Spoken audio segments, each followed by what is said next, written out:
नमस्कार विद्यार्थी मित्रांनो, या व्हिडिओमध्ये आपण काही महत्त्वाचे जीके आणि करंट अफेअर्सचे प्रश्न पाहणार आहोत, जे येणाऱ्या प्रत्येक भरतीसाठी अतिशय महत्त्वाचे असणार आहे. ठीक आहे, जसे की तलाठी भरती, पोलीस भरती, जिल्हा न्यायालय वगैरे. ठीक आहे, सर्व भरत्यांसाठी अतिशय महत्त्वाचे प्रश्न असणार आहेत.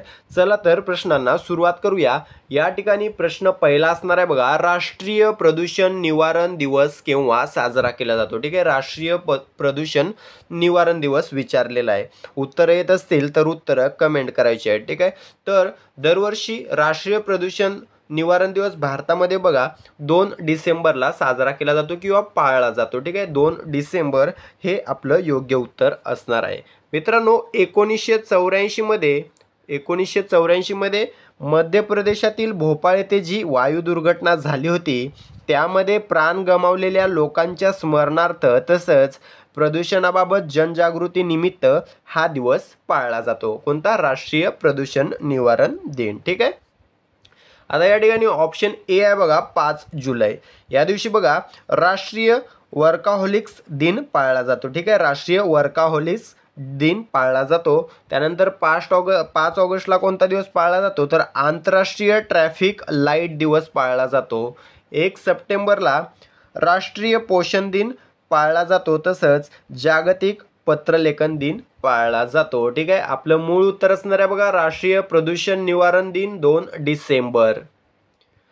पुढील प्रश्न आहे, कोणते पाणी सर्वात स्वच्छ जल म्हणून ओळखले जाते? कोणते पाणी सर्वात स्वच्छ जल म्हणून ओळखले जाते? तर पावसाचं जे पाणी असतं, जमिनीवर पडण्याआधी जे पावसाचं पाणी असतं, ते बघा सर्वात स्वच्छ जल म्हणून ओळखलं जातं. त्यानंतर प्रश्न आहे, जांभूळ हे फळ कोणत्या रोगावर गुणकारी आहे? कोणत्या रोगावर गुणकारी आहे? तर मधुमेह. ठीक आहे, पर्याय क्रमांक डी, मधुमेह किंवा डायबिटीज या रोगावर गुणकारी आहे जांभूळ हे फळ. ठीक आहे,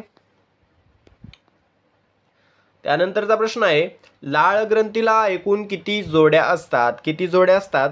3 जोड्या असतात. पर्याय क्रमांक सी, 3 हे आपलं योग्य उत्तर असणार आहे. लाळ ग्रंथीला एकूण 3 जोड्या असतात. कोणत्या?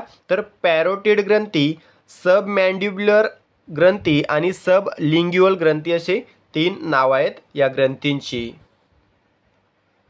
त्यानंतर प्रश्न आहे, शरीरामध्ये रक्त तयार करण्यासाठी खालीलपैकी कोणते आम्ल आवश्यक असते? कोणते? तर या ठिकाणी ऑप्शन सी, फॉलिक. ठीक आहे, फॉलिक आम्ल किंवा फॉलिक ॲसिड हे जे आहे ते शरीरामध्ये रक्त तयार करण्यासाठी खूप महत्त्वाचं असतं. याला बघा B9. ठीक आहे, B9 जीवनसत्व म्हटलं जातं. हा एक बी कॉम्प्लेक्स गटाचा भाग आहे. B9 हे जीवनसत्व. ठीक आहे, याला फॉलिक ॲसिड म्हटलं जातं आणि हे रक्त तयार करण्यासाठी अतिशय महत्त्वाचं आम्ल आहे. ठीक आहे, त्यानंतरचा प्रश्न आहे बघा पुढील, जास्तीच्या ग्लुकोजचे रूपांतरण ग्लायकोजनमध्ये करण्याचे कार्य कोण करते? कोण करते? तर या ठिकाणी यकृत हे जास्तीच्या ग्लुकोजचे रूपांतरण ग्लायकोजनमध्ये करण्याचे कार्य करत असते. कशाच्या सहाऱ्याने? तर या ठिकाणी इन्सुलिन. ठीक आहे, इन्सुलिनच्या मदतीने यकृत हे कार्य करत असते. त्यानंतर प्रश्न आहे, ध्वनीची तीव्रता कोणत्या एककामध्ये मोजली जाते? ध्वनीची तीव्रता या ठिकाणी डेसिबलमध्ये मोजली जाते. पर्याय क्रमांक डी आपलं उत्तर असणार आहे. ठीक आहे, ध्वनीची तीव्रता मोजण्याचे एकक काय असते? डेसिबल. मेगावॉट हे कशाचे एकक आहे? तर विजेची शक्ती मोजण्यासाठीचे एकक आहे. हर्ट्झ हे कशाचे एकक आहे? तर वारंवारता मोजण्याचे एकक आहे. जूल हे ऊर्जा व कार्य हे मोजण्याचे एकक आहे. ठीक आहे, त्यानंतरचा प्रश्न आहे, भारतीय नर्सिंग काउन्सिलची स्थापना केव्हा झाली होती? भारतीय नर्सिंग काउन्सिलची स्थापना झाली होती 1947 मध्ये. पुढील प्रश्न आहे, भारतीय घटनेनुसार आरोग्य हा विषय कोणत्या सूचीतील आहे? उत्तर असणार आहे समवर्ती सूची. ठीक आहे, समवर्ती सूची म्हणजे काय? या म्हणजे आरोग्य या विषयावर केंद्र व राज्य दोघेही कायदे बनवू शकतात. ठीक आहे, त्यानंतर प्रश्न आहे, रेडियमचा शोध खालीलपैकी कोणी लावलेला आहे? रेडियमचा शोध कोणी लावलेला आहे? तर मेरी क्युरी व पेरी क्युरी. ठीक आहे, मेरी क्युरी व पेरी क्युरी हे नवरा बायको आहेत, यांनी रेडियमचा शोध लावलेला आहे. या ठिकाणी ऑप्शन सी आहे सोरेन बघा, यांनी पीएच मापन श्रेणीचा शोध लावलेला आहे सर्वात आधी. ठीक आहे, प्रश्न विचारलेला आहे पीएच मापन श्रेणीचा शोध सोरेन यांनी लावलेला आहे. ठीक आहे. त्यानंतर प्रश्न आहे ऊर्ध्वहनु ग्रंथीद्वारे उत्सर्जन करणारा प्राणी खालीलपैकी कोणता आहे? तर बेडूक. ठीक आहे, बेडूक हा ऊर्ध्वहनु ग्रंथीद्वारे उत्सर्जन करणारा प्राणी आहे. त्यानंतरचा प्रश्न महाराष्ट्र वैद्यकीय परिषद अधिनियम कोणत्या वर्षीचा आहे? 1965. महाराष्ट्र वैद्यकीय परिषद अधिनियम हा जो अधिनियम आहे तो 1965चा आहे. त्यानंतरचा प्रश्न प्रकाश संश्लेषण प्रक्रियेद्वारे हरित वनस्पती कोणता वायू बाहेर टाकतात? कोणता वायू? ऑक्सिजन टाकत असतात. ठीक आहे, कार्बन डायऑक्साईड आतमध्ये घेतात आणि ऑक्सिजन बाहेर सोडत असतात. त्यानंतरचा प्रश्न आहे साधारणतः मानवी शरीराच्या वजनाच्या किती टक्के वजन हे हाडांचे असते?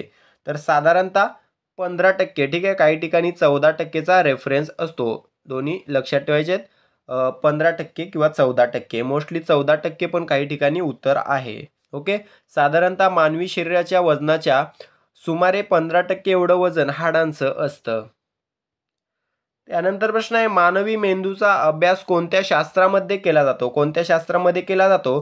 तर या ठिकाणी न्यूरोलॉजी. ठीक आहे, न्यूरोलॉजी या शास्त्रामध्ये मानवी मेंदूचा अभ्यास केला जातो.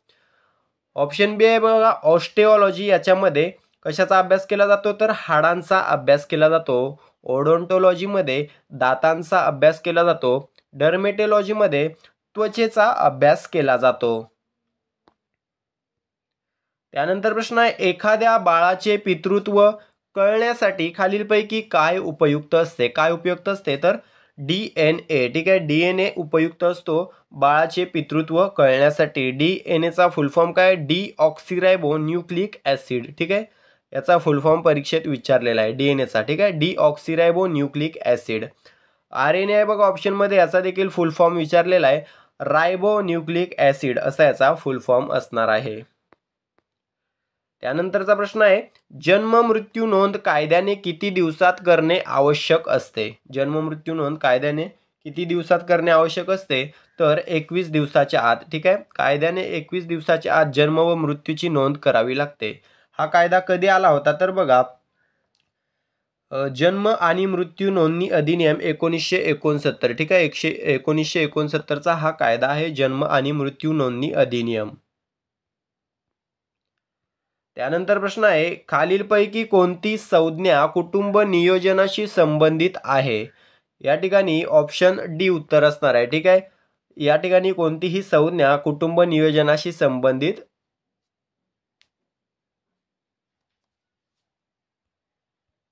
नाही.